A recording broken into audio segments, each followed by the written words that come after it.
अरे मास्टर जी, बड़ी ही भाग्यशाली है आपकी लड़की, जो हमारे लड़के और फैमिली दोनों को ही पसंद आ गई। न जाने कितनी लड़कियां देखी हैं इसने, पर कोई लड़की पसंद ही नहीं आई आपसे पहले।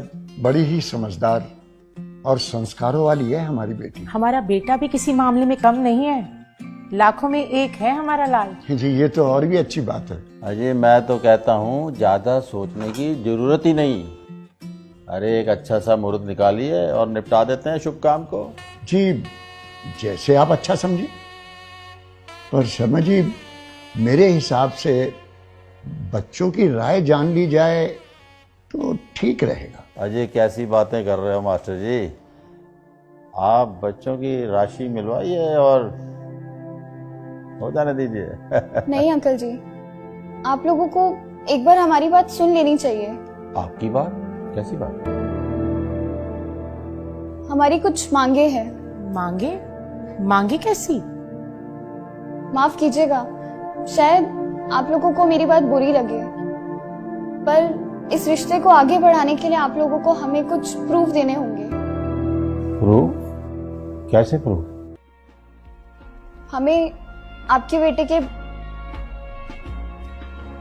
मेडिकल रिपोर्ट्स चाहिए और आपके बेटे के एजुकेशन और इनकम के प्रूफ चाहिए।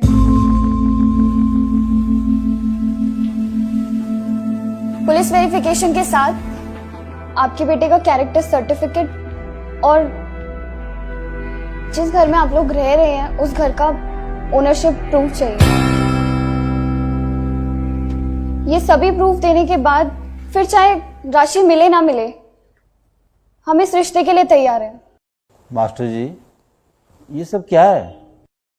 माफ कीजिए शर्मा जी, अगर मेरी बेटी ने कोई गलत बात कह दी हो, पर शर्मा जी, जमाना बहुत तेजी से बदल रहा है। जमाने के साथ साथ संस्कारों को भी चेंज करना होगा, नहीं तो ये रोज रोज तलाक के किस्से आगे बढ़ते चले जा रहे हैं। इनको रोकना बहुत मुश्किल हो जाएगा, बहुत मुश्किल हो जाएगा। अरे वाह, आपकी बातों का मतलब है कि हम झूठे हैं और हमें सच साबित करने के लिए प्रूफ देने होंगे।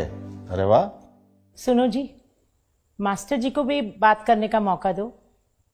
कहिए मास्टर जी, क्या है आपके मन में? शर्मा जी, हम ये नहीं कह रहे कि आप झूठे हैं, पर अगर आप गलत नहीं हैं तो मुझे नहीं लगता कि प्रूफ देने में आपको कोई परेशानी होनी चाहिए। शर्मा जी, मेरी पत्नी के देहांत के बाद मेरी दोनों बेटियां कभी भी मुझसे एक पल के लिए दूर नहीं हुई।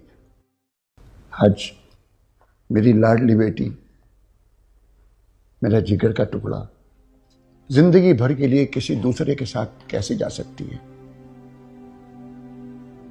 ये जाने बिना कि वो कौन है, कहां से आया है, क्या मेरी बिटिया को अच्छी तरह रख पाएगा?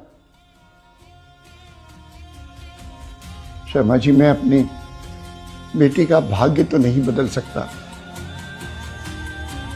लेकिन उसके अच्छे भाग्य के लिए प्रयास तो कर ही सकता हूं, प्रयास तो कर ही सकता हूं।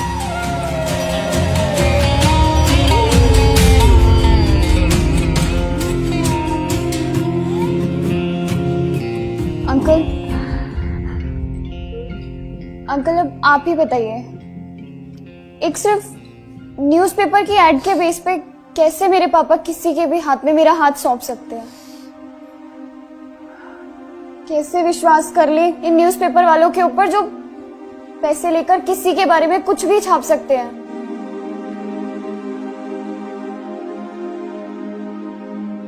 अंकल, मैं एक लड़की हूं और शायद आप लोगों को मेरा बोलना अजीब लग रहा होगा,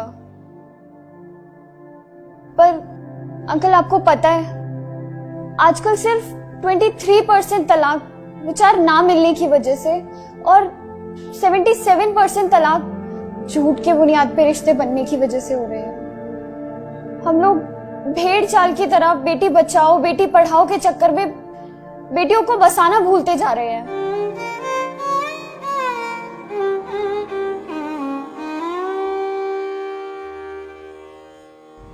शादी से पहले हम लोग पुलिस स्टेशन, हॉस्पिटल या फिर किसी ऑफिस में जाकर इंक्वायरी करवाने की बजाय पंडितों से राशि मिलवाना जरूरी समझते हैं। सोशल मीडिया पर अपने दिखावे के चक्कर में हम लोग लाखों रुपए सिर्फ और सिर्फ प्री वेडिंग शूट पर ही खर्च कर देने में लगा देते हैं।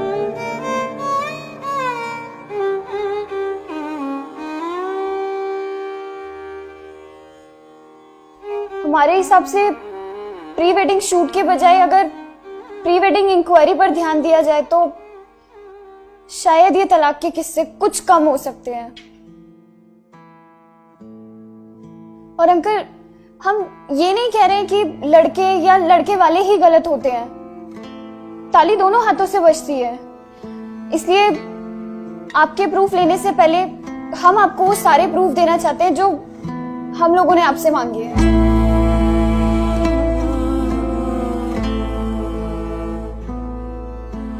शर्मा जी, एक आखिरी बात आपसे और कहना चाहूंगा कि इस तरह के fैसले कभी दिल से नहीं करने चाहिए, दिमाग से करने चाहिए, बाकी ऊपर वाले पे छोड़ देना चाहिए।